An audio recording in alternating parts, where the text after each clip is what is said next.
1985, Boston Celtics oppose les Los Angeles Lakers durant un match des finales. Nous sommes au game 2. Les Celtics sont menés de 7 points au dernier quart-temps. Match très intense. Robert Parrish met le panier, défendu par Bob McAdoo qui fait faute. Il obtient le end one. Et lors de la protection au rebond, ce moment iconique est immortalisé. Cette photo qui illustre d'un côté Larry Bird et de l'autre Magic Johnson est probablement l'une des photos les plus iconiques de l'histoire de la NBA. Et si derrière cette photo je te disais que se cache la renaissance d'une ligue qui s'appauvrissait et avait une mauvaise image marketing, cette rivalité qui a donné naissance à la NBA d'aujourd'hui.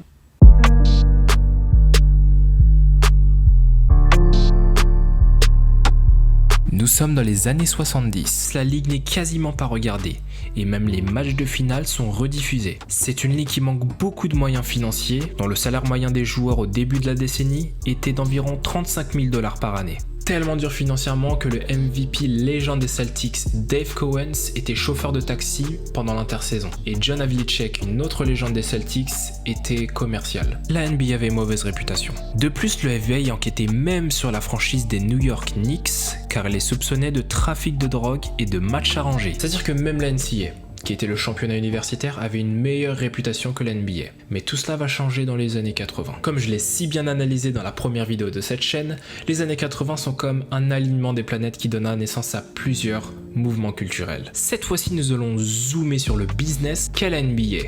Car oui, parmi toutes les priorités de la ligue, il y a avant tout celui de faire des sous. Et ça, David Stern, il avait bien compris. En 1984, il est élu commissaire général de la NBA. Ce qui va se passer, c'est que dans la même période d'élection de David Stern à la tête de la NBA, il y a deux joueurs qui sont dans le prime de leur carrière. D'un côté Larry Bird, légende des Celtics, de l'autre côté Magic Johnson, légende des Lakers. Ce sont deux joueurs qui arrivent quasiment en même temps dans la ligue et mènent une rivalité depuis l'université. D'un côté le White qui vient de la Cambrousse et d'un côté l'Afro-Américain qui vient des villes. La NBA va voir en ces deux joueurs forts, aux personnages et au caractère très prononcé, une sorte d'opportunité pour pouvoir communiquer autour de la NBA. Il va faire en sorte que le public les voit de plus en plus à la télé. Les Américains pourront s'identifier à l'un des deux, donc faudra choisir son camp et surtout, ça fera monter les audiences. Durant cette période où les audiences étaient en hausse, les contrats de la chaîne télévisée CBS avec la NBA étaient sur 2 ans et généralement de 20 millions $. À la fin des années 80, la chaîne de télévision NBC rachète les droits télévisés pour 600 millions $. Tellement ces deux joueurs étaient forts que de 1980 jusqu'à 1989, tu vois soit Bird, soit Magic en finale, soit les deux joueurs en finale. Je crois qu'ils ont fait une bonne affaire, surtout qu'à l'époque, le contrat commençait à partir des années 90-91 et qu'en 1984, un certain Michael Jordan fait son apparition dans la ligue et qui commence à tout rafler à partir de la saison 91. C'était une bonne affaire. David Stern instaure également la loterie de la draft, car de 1966 jusqu'à 1984, le tirage au sort pour obtenir le premier choix de draft se joue au pile ou face. Dans cette période, si tu es l'équipe avec le pire bilan, tu as 50% de chance la saison prochaine de récupérer le meilleur joueur de la draft. La loterie va venir réduire ce pourcentage. Aujourd'hui, le système de loterie est un tirage au sort entre les équipes qui ont les pires bilans de l'année. Mon explication est vraiment générale. Je ne veux pas rentrer dans les détails parce que ça prendrait vraiment du temps, mais tu peux te renseigner sur Draft Explication pour avoir beaucoup plus d'informations. Ensuite, nous allons rentrer dans les années 90, où il y a une accélération du phénomène NBA.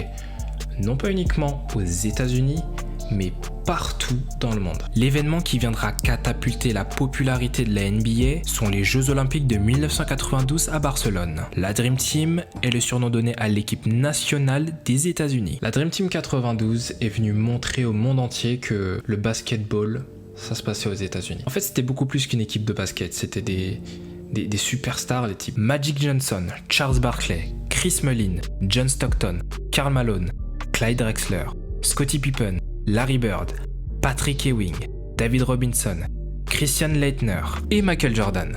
Ces Jeux Olympiques furent une réelle démonstration.